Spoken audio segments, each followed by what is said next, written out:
Hello my lovelies and welcome to my little cottage by the sea, the place where I love to stitch and craft my way to a vintage inspired and sustainable lifestyle.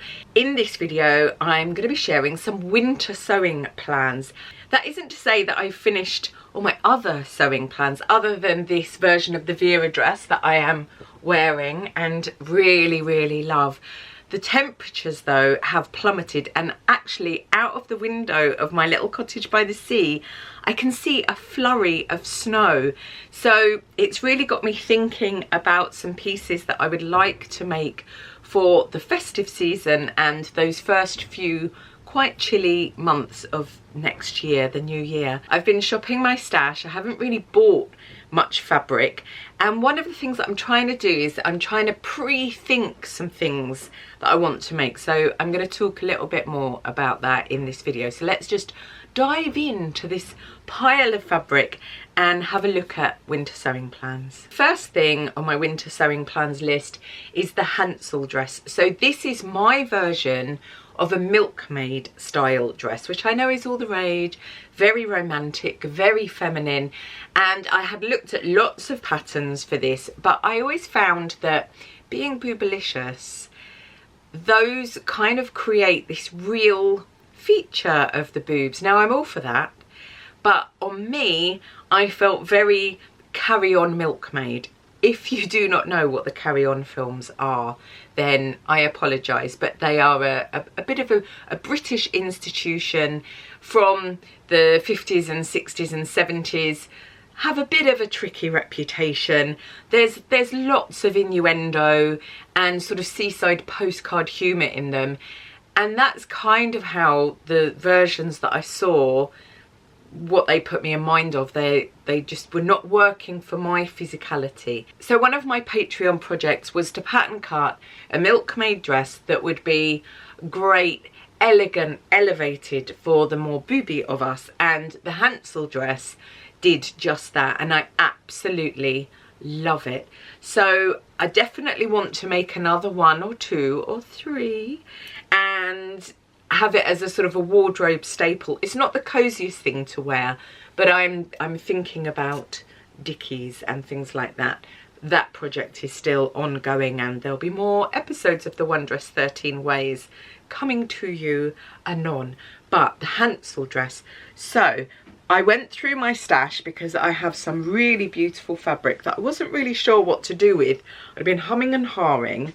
And the first is this Merchant & Mills cotton, this stripy, I think it's called plum stripe or something. I'll link everything that I possibly can in the show notes should you wish to go and find out more about the things that I mention. So bought this for a completely different project that I didn't end up doing. Sometimes that's the good thing actually about buying fabric and then you sit on it for a while, not literally, although I have so much it's becoming literally. And it gives you the opportunity to kind of peruse ideas and have ideas percolate. Over November I've really been looking at Marie Antoinette, went to the exhibition at the V&A, which took me to my beloved Dame Vivienne Westwood, and I've really been looking at a lot of her dresses, so it made me think of the Hansel dress and using stripes in an interesting way. So I'm thinking about doing a Hansel dress in this, but playing with the stripes on the bodice, so chevroning, and then cutting the skirt, which is just widths of this fabric done in different ways. But if I do this sort of thing, maybe we'll get a kind of sense, so that you've got the stripes kind of sitting at different directions. So I'll panel the skirt, so the top of it might be sort of going that way, and then I'll cut a hem section that goes that way. So that's the idea of that, with a slimmer sleeve. And then I also have this beautiful vintage fabric that I got from Nomad in St Leonard's, and it's just absolutely so beautiful, and I just think a Hansel dress in that would be really lovely. And then I was also thinking, and I haven't got the fabric for this, so some of these things I don't have fabric for, but I was at Merchant & Mills and they've got this really beautiful poplin, which is like, no way am I going to be able to read it, hold on, Whitby Jet tumbled cotton poplin, £18.50 a metre. That would make a really fabulous Hansel dress as well. So I'm kind of thinking there's going to be at least 2 or 3 Hansel dresses, so that one is a priority. So I think that I have been having a little bit of a kind of an inspirational moment, what we're looking at Marie Antoinette, what we're looking at Vivienne Westwood. I've nominated her as my mentor and muse, and just always find her incredibly inspiring. And I feel like I'm going through a little bit of a sort of a style shift. Not that I'm moving away from things that I already love, but I'm wanting to bring in some stuff that I don't normally wear or think about. And I'm just thinking about styling, actually, is essentially what it is, and what I want that to look like, what I'm missing. And I've been looking at mini skirts and short dresses, or mini dresses, whatever you want to call them, and I was thinking maybe this is something that I want to do. And I always used to wear things like that, but I'm not sure. So what I'm going to do is I'm going to go and try some on and see how I feel, rather than go to all that effort to make something and not wear it. That's as bad as buying something and not wearing it, and it's not sustainable. So I'm going to do that. Quite a long time ago, I did a pattern cutting exercise here. It was one of the first I ever did, actually, and it was a copy of a skirt that Dita Von Teese, the great Dita Von Teese, wore. Also a huge fan of Vivienne Westwood, she wears it a lot, and love that skirt. And I had a couple of versions, and I wore them, and such is the way of things, they kind of became a little bit worn, and I think I just got a bit bored with them. But I'm thinking about revisiting that and making it more tulipy, so kind of revisiting the project, the pattern cutting of it.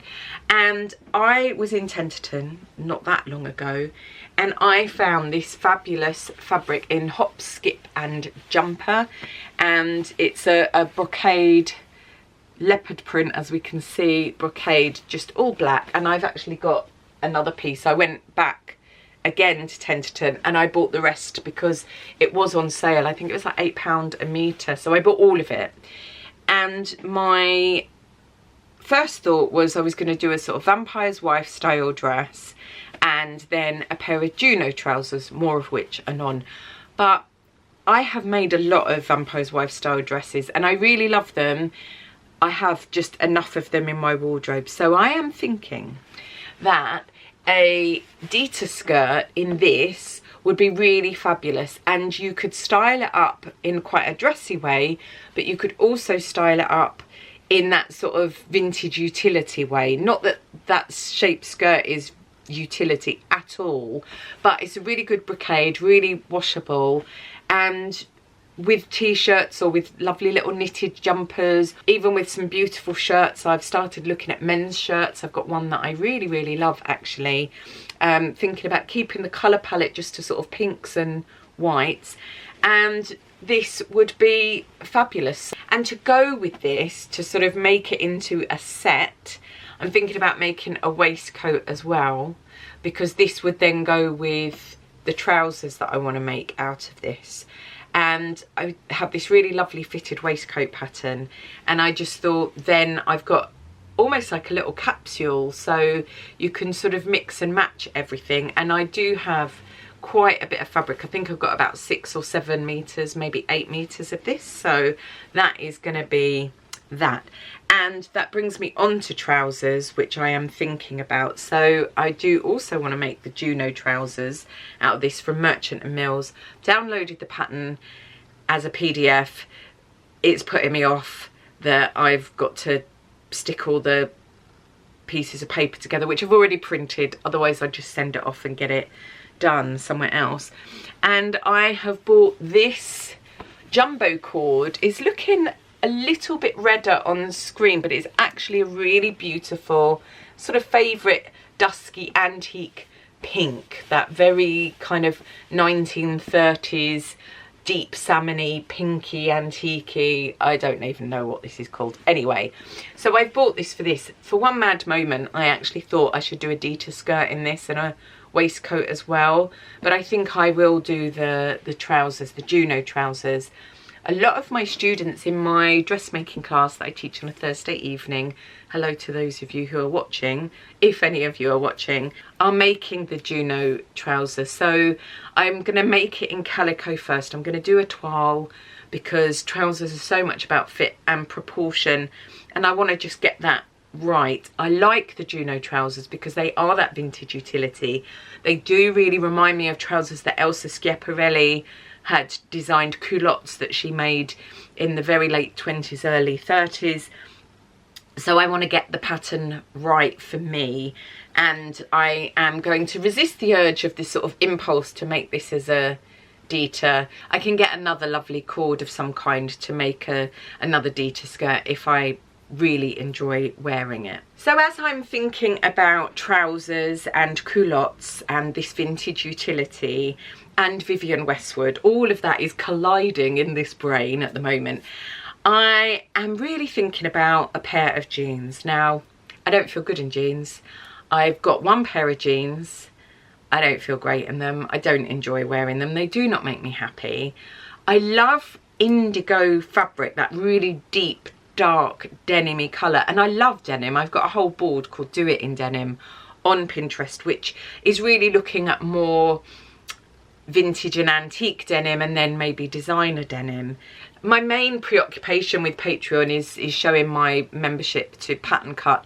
I'm just about to do a whole revamp, which still doing pattern cutting, but it's all going to have a little bit of a facelift. Every now and then one needs to lift the older jowls. So that's happening over on Patreon. But one of the things that we did on Patreon, whenever, is a trouser block, and I developed this way of doing a trouser block very much based on a 1930s process, because most of my pattern cutting comes from looking at how things were pattern cut in the past. And I came up with the Helen trousers, and I did share those in this video possibly, and really like the cut, really like the fit, the style, but did not like the fabric that I did them in. It made me feel really miserable. But I'm thinking if I do them in a really lovely deep dark denim, they will give me that sort of vintage utility look. But then I'm also enjoying rewatching The Gentleman, the Guy Ritchie series on Netflix, with the character Susie Glass, and she wears some incredible pieces. I really love her wardrobe. So I'm kind of thinking more of that kind of 70s Vanderbilt jeans that were going on at the time. If you've ever seen those, they were great. Must find some pictures of that actually for my Pinterest board. Remind me to do that. Anyway, so I'm gonna get some denim and wash it and make the Helen trousers in denim. I'm also going to put pockets on the back because these Helen trousers, they haven't got pockets on the back, and I'm going to do top stitching in a cobweb. Does it surprise you? Does not surprise me. And I've got loads of rivets because my friend just donated all her old leather making supplies to me, so there's all sorts of rivets and all sorts of loveliness in there that I'm going to be exploring. So I'm going to really make the effort to make a pair of really wearable jeans that aren't really jeans, that I can style up with t-shirts or make look quite glam, wear with heels, wear with boots, you know, whatever it is. So I'm really looking forward to that. I don't have the denim. I did have some lovely samples from Merchant and Mills, but where they are, I know not. So I'm just going to go and get a sort of a purse-friendly denim to give them a go and trial out the rivets and everything. And then if I really love them, then I'll go back to Merchant and Mills, or even the Cloth House actually. I'm going to make a point of going there in the new year to see their really beautiful fabrics and find really lovely denim so that I make a fabulous pair of jeans.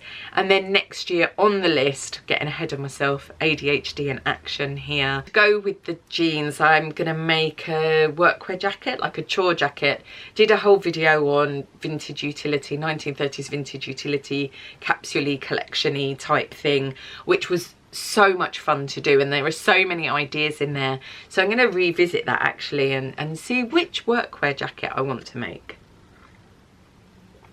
So where are we on my list? Okay, and then the next thing I have is in this bag here, and I'm not going to get it all out because it was a bit of a nightmare to put it all back in.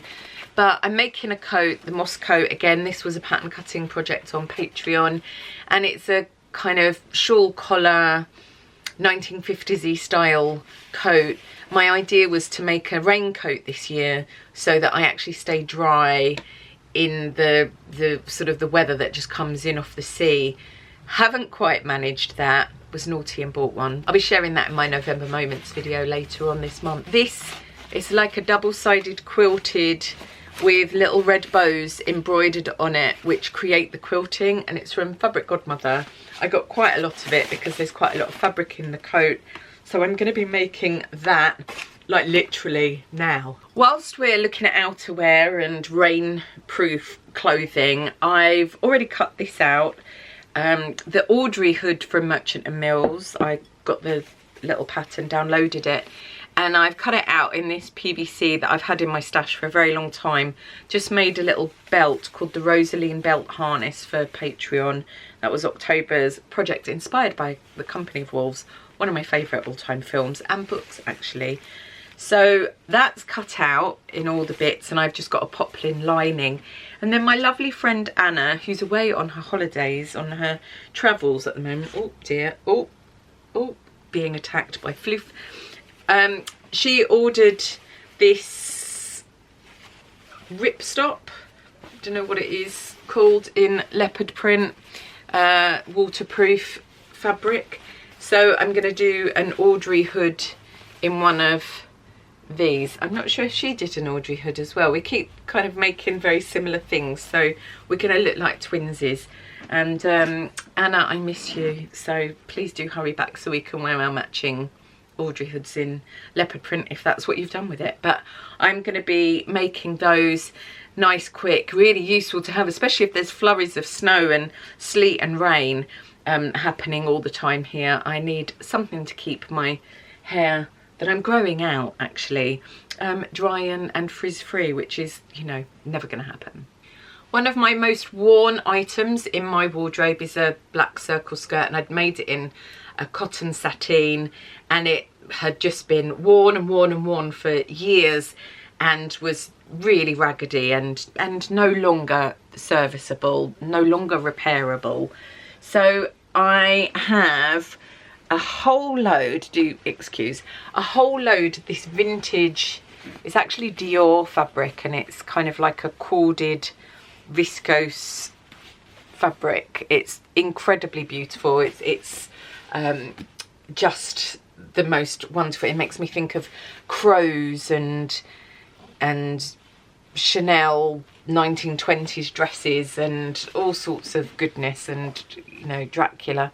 So I've got loads and loads of this. So I'm going to just be making a circle skirt using my little circle skirt booklet, even though I know how to make a circle skirt now. But basically that has got all of that in there and some styling ideas. And I'm just going to make a really lovely circle skirt to replace that one, because for me that's a basic and I always feel great in a circle skirt. So maybe I shouldn't really be looking at mini skirts and like mini dresses, because really I'm a longer skirt person, but who knows. I'm having a great amount of fun working on my Dirndl project, and part 3 is on its way to you very, very soon. And I want to make the other Dirndl in the packet. So technically, I suppose I haven't made either of them because I used the pattern as a sort of a block, and then I pattern cut from that pattern the Lena Hoshek style one, which I absolutely love. But I actually want to make the button-up one in just this very fine needle cord. I actually bought this a long time ago to do something else with it, and then I thought I'd make some trousers in it, and then I thought I'd make a circle skirt in it, and then I have decided that I'm gonna make the dirndl because I wear my style dress that I made in that Dior fabric, which I did show you in the Regal Core video. I wear that all the time, so I want another version that's different, that that kind of fulfills the same function. So I'm going to be making one of those at some point. And then last couple of things you will be relieved to know. I mean, some of these I might not end up making, but I'm actually really very excited about all of them. So who knows, I might go on a sewing bonanza, a sewing bender here in my little cottage by the sea, which would be quite an interesting thing to do. I will be fueled by Earl Grey tea and chocolate. So I also have this check fabric, speaking of dirndls, that I bought to do sort of a little, it was a sort of a dirndl style thing. It was just a little tie bodice with a full circle skirt. But I think I'm just going to do, again, another one of those dirndls. And I really love the Lena Hoshek dirndl that she's got going. I love saying that word dirndl, makes me so unbelievably happy. So that's going to be that, I think. Bit of check matching going on there. I think I've got enough fabric for it. So I can't remember. I think I've got about 3 meters. So that should do. That should easily do one of those dirndls. But again, it's that idea of winter dressing. So what I have found is that if I've got things that I can layer, so I can put on my thermals, and then I can put on a jumper, and then I can put on this dress, and then I can put on a cardigan, and then I'm really warm and toasty, because this cottage, it gets really cold. The heating's on at the moment, and my extremities are icy. My last thing, which is sort of a maybe I'll do, maybe I won't, but I picked up this 70s pattern when I was recently at the Pilgrim's Hospice in Tenterton.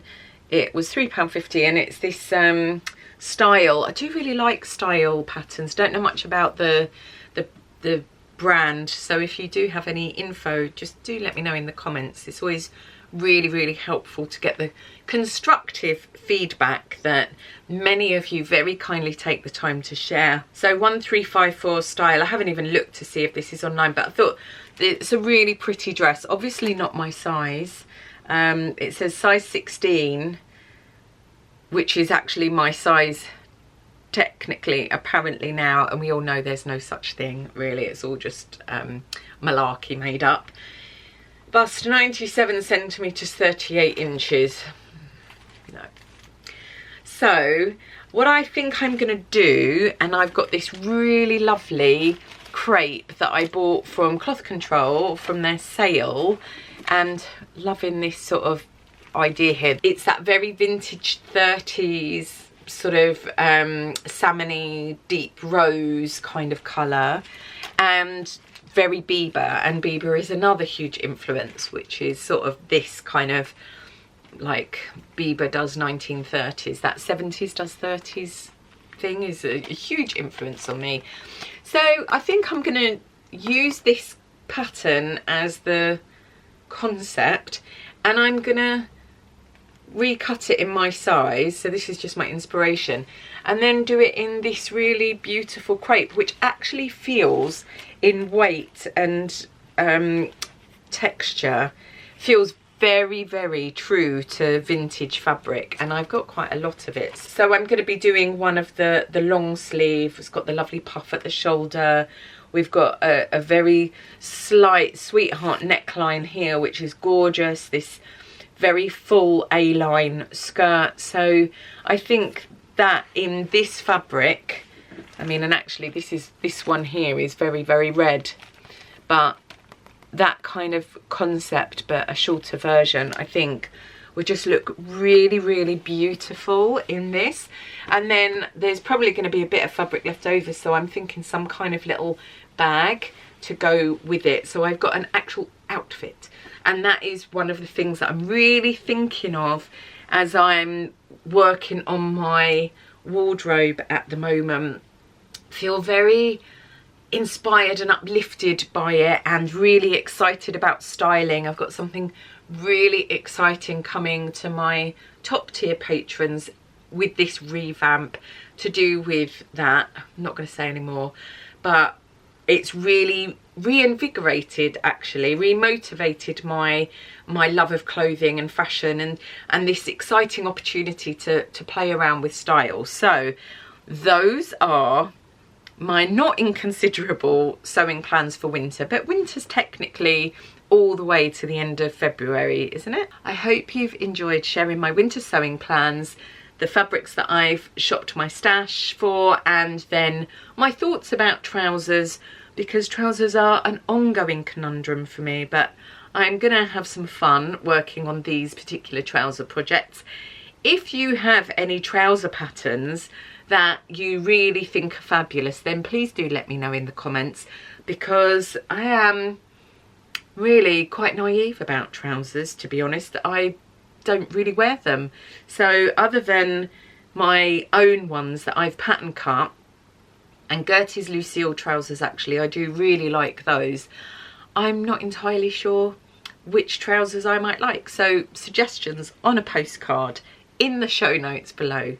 As ever, my lovelies, I'm really grateful that you take the time to spend the time with me here in my little cottage by the sea. It's always so lovely to hang out with you and share my creative adventures, and to hear your kind and really constructive feedback. It's really, really something I'm very, very grateful for. Wherever you are in the world, I really hope you're keeping safe and well. I shall see you very soon, my lovelies. Till then, bye.